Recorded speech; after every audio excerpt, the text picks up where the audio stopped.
महाराष्ट्राच्या राजकीय पटलावर पुन्हा एकदा भूकंपाचे धक्के जाणवू लागलेत. उद्धव ठाकरेंच्या शिवसेनेतील फुटीनंतर आता सर्वांच्या नजरा लागल्यात त्या शरद पवारांच्या राष्ट्रवादी काँग्रेसवर.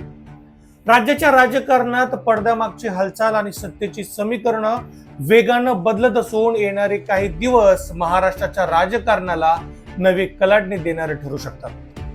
राजधानी दिल्ली आणि मुंबई या दोन्ही ठिकाणी राजकीय हालचालींना अचानक वेग आलाय.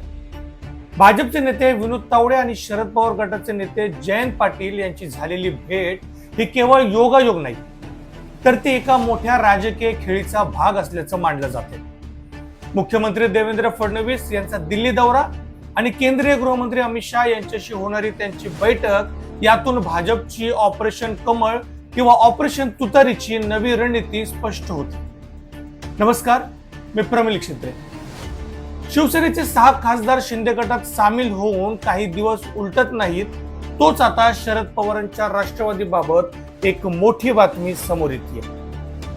महाविकास आघाडीतील महत्वाचा घटक असलेल्या शरद पवारांच्या राष्ट्रवादीनं आता सत्तेच्या दिशेनं पाऊल टाकण्यास सुरुवात केल्याची चर्चा आहे. शरद पवार एकतर एनडीएत सामील होतील किंवा थेट एनडीएत सामील न होता केंद्र सरकारच्या महत्वाच्या विधेयकांना जसं की मतदारसंघ पुनर्रचना, नारी शक्ती यांना पाठिंबा देऊन पडद्यामागून सत्तेत राहण्याची खेळी खेळण्याची शक्यता आहे. विशेष म्हणजे यासाठी भाजपकडूनही हिरवा कंदील मिळाल्याचं समजतंय.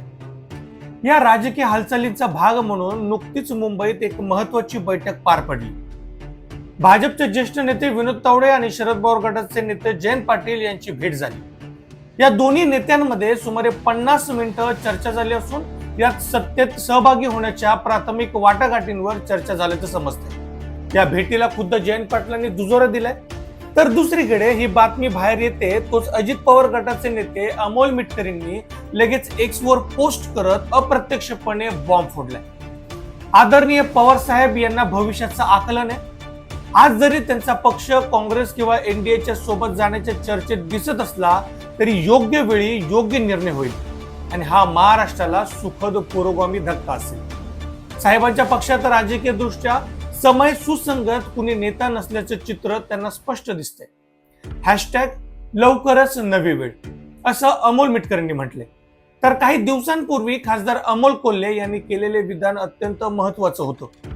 त्यांनी स्पष्टपणे म्हटलं की आजपर्यंत कोणतीही ऑफर आम्हाला आलेली नाही, पण भविष्यात एखादी ऑफर आली तर त्याबाबत नक्कीच विचार करू. हे विधान केवळ एक प्रतिक्रिया नसून ती पक्षाची बॅकडोर चॅनल उघडी ठेवण्याची रणनीती असू शकते. शरद पवारांचा गट सत्तेत सहभागी होण्याबाबत विचार करत असल्याची चर्चा केवळ अफवा नाही, तर त्यामागे काही प्रबळ राजकीय कारण आहेत.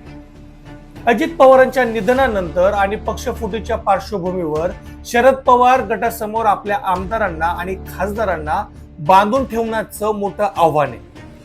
सत्तेत नसल्यामुळे मतदारसंघातील विकास कामांसाठी निधी मिळवण्यात येणाऱ्या अडचणी हा आमदारांच्या नाराजीचा मुख्य मुद्दा आहे. दुसरा मुद्दा म्हणजे मतदारसंघात जनता विकासासाठी उत्तर मागतीये.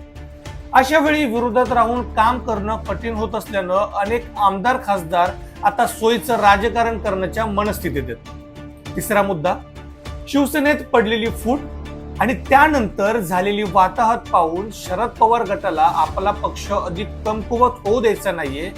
त्यामुळे सत्तेत राहूनच पक्ष वाचवणं हा पर्याय त्यांना अधिक व्यवहार्य वाटत असावा.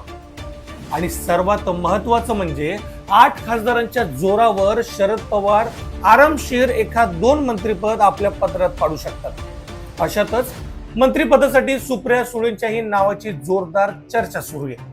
सध्याच्या राजकीय समीकरणाकडे पाहता शरद पवार गटाची रणनीती थेट एनडीएत सामील होण्यापेक्षा बाह्य पाठिंबा किंवा पडद्यामागून भागीदारी अशी राहण्याची शक्यता आहे. भाजपलाही राज्यातील आकड्यांचे गणित जुळवण्यासाठी ही युती फायदेशीर ठरू शकते. मात्र पक्षांतर्गत मतं विभागलेली आहेत. रोहित पवार यांनी एनडीए सोबत जाण्याच्या चर्चा फेटाळून लावल्यात. तर दुसरीकडे अजित पवार गटाच्या आमदार सना मलिक यांनी पवार गटाचे एनडीएत स्वागत आहे असं म्हणत राजकीय खेळीला अधिक हवा दिली. सुप्रिया सुळे मात्र नेहमीप्रमाणे सावध आणि आक्रमक पवित्र्यात आहेत. ज्यातून पक्षात दोन्ही प्रकारचे प्रवाह कार्यरत असल्याचे स्पष्ट होते. महाराष्ट्राच्या राजकारणात सध्या कोणी कोणाचा कायमचा शत्रू नाही, हेच सूत्र पुन्हा एकदा अधोरेखित होते. आगामी काळात शरद पवारांच्या राष्ट्रवादीचा निर्णय हा केवळ त्यांच्या पक्षाचं भवितव्यच नाही, तर राज्याच्या सत्तेचे समीकरणही पूर्णपणे बदलून टाकू शकतो. तुर्तास इतकंच. तुमच्या मते शरद पवारांनी सत्तेत जाणं हे त्यांच्या राजकीय प्रतिमेसाठी योग्य ठरेल का, की यामुळे त्यांचा जनाधार कमी होईल? हे मला कमेंट करून नक्की कळवा. आणि प्रमिल क्षेत्रे या माझ्या YouTube चॅनलला लाईक, शेअर आणि सबस्क्राईब करायला विसरू नका.